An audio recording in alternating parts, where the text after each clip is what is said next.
Des réquisitions, Charlotte craque dans les bras de Quentin, son ex-petit ami.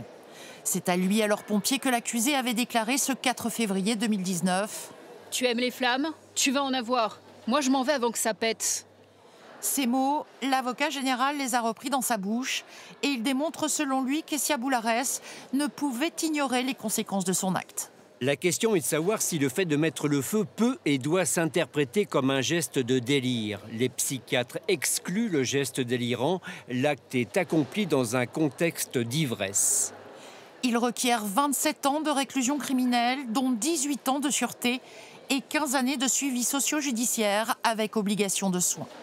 Le suivi socio-judiciaire est assez élevé dans le temps, 15 années, et effectivement un ajout de 7 ans en cas de manquement. Donc ce que souhaitaient les parties civiles, toutes, c'est qu'elles acceptent le soin, qu'elles comprennent l'obligation de soin au-delà des injonctions thérapeutiques habituelles.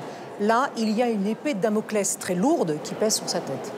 À l'énoncé de la peine requise, Essia Boulares se tasse un peu plus encore dans le box. Depuis quelques heures, elle peine à garder ses paupières ouvertes. Au cours de son argumentaire, l'accusation compare l'horreur de la scène de l'incendie à celle d'un attentat terroriste.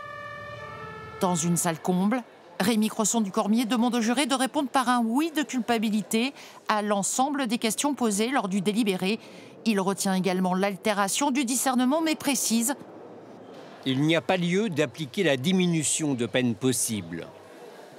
La défense a refusé de s'exprimer. Le verdict sera rendu demain.